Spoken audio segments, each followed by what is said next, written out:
the world's greatest soccer players. Look, Pele. Mia Hamm. Just as with women's sports, we pretend that women are the same as men, to the detriment of small business. And here one of the best players in the women's game. Oh, that's a terrible clearance. In the UK, a company has to have 5 employees or more before the government may investigate them for not hiring women. This number is no accident. A company has to be a certain size before it can afford to hire women. Smaller companies that hire women are likely to go under. No, but she won't be in this afternoon. What? Why not? How much do you know about gynecology?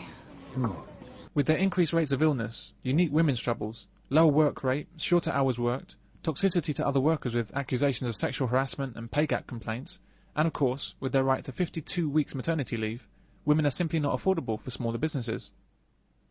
Hiring a woman of childbearing age is like inviting a time bomb into a business. Smaller companies have enough challenges, without cancerous women attacking from within.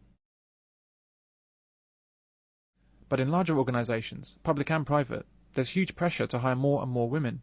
And if they don't, explanations are required, and heads will roll. They stay, or I go. Then you can tell the brass how you lost one of LA's 2 female captains because she was too tough on crime. This is why large organisations are swimming with female workers. A great number of them are being carried by the real work of their male colleagues, who don't have the right to maternity leave, and who can't get away with time off or men's troubles. The size of the business hides their relative lack of productivity, and enables it to manage the toxicity of female employees. I warned you, this office is sexually charged. It amounts to a hostile working environment. Almost every woman here has signed the complaint. You gotta be kidding. Oh, I don't kid about serious issues. What are you doing? I'm asserting the rights of the women in the workplace. Yeah. What are you doing? You do know that shaving doesn't actually get rid of pubic lice. Things still hold onto the stubble. You bastards! You're lucky you didn't whack a load of aftershave down there. That would sting. It's also highly flammable. You could have been running around with your balls on fire. If the men were laughing about her breasts being on fire, would she laugh for long? Or would the fire brigade and every fireman on that truck be up on charges?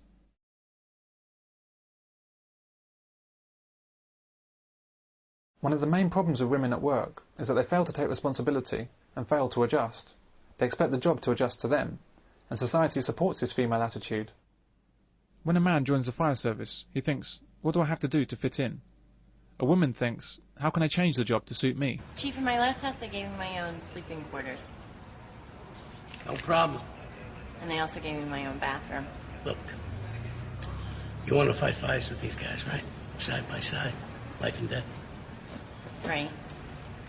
Well, then maybe you should figure out where and when to take a shit. Could you imagine the stink it would cause if I called headquarters and said I was getting a cold shoulder from Chief Riley over something as stupid as a personal hygiene issue? Thanks.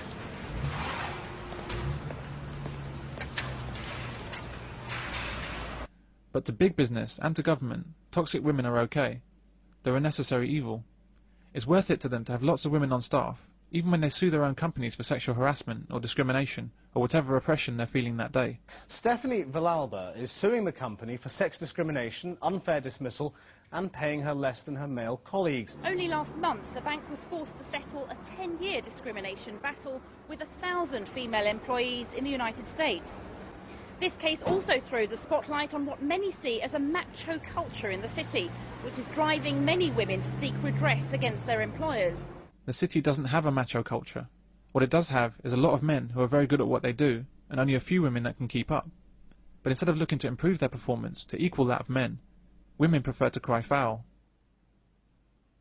Women out of the home and in the workplace is always going to be a net benefit for big business, and that's why they don't care about losing industrial tribunals or consequences to smaller businesses or families. There's just so much money to be made when they look at the big picture. I have a small business. I'm not saying that I wouldn't hire a woman, but if I had a choice between hiring a woman of childbearing age and cutting out my own kidneys with a spoon, I'd have to get back to you on that.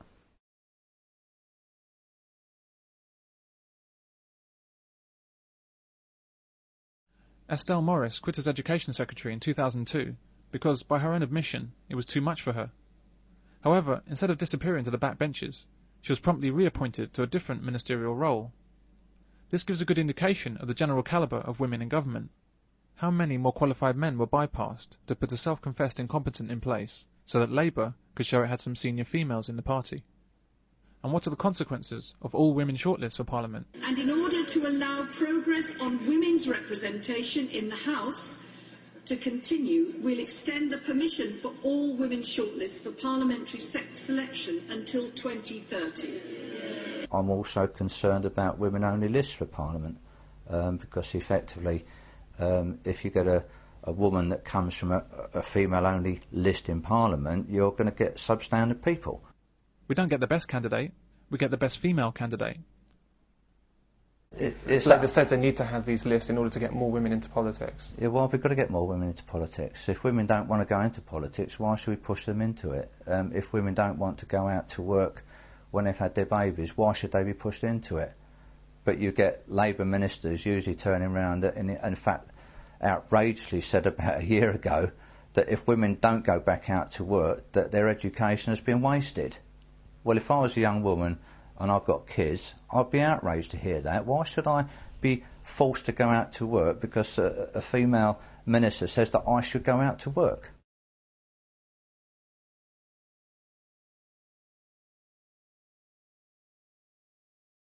But as well as frequently getting inferior candidates, there is another far more significant problem with female politicians. The problem with females in politics is that they cannot see past their sex. They are fundamentally incapable of being objective about their responsibilities, as male politicians are.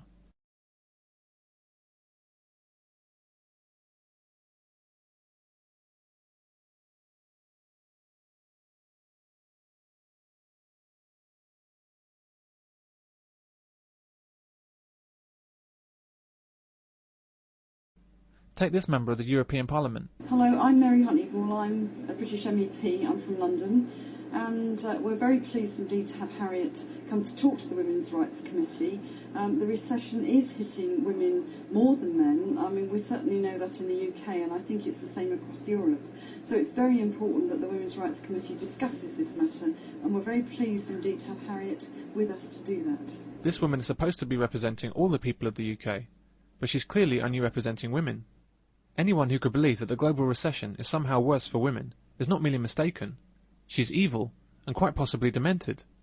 Yet in our male-dominated society, she's free to say it, and free to discriminate against men at the highest levels of public policy.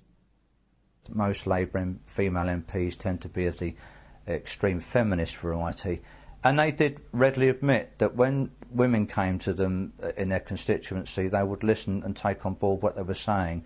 But they admitted themselves that when men came to them, they had no time for them or men's issues.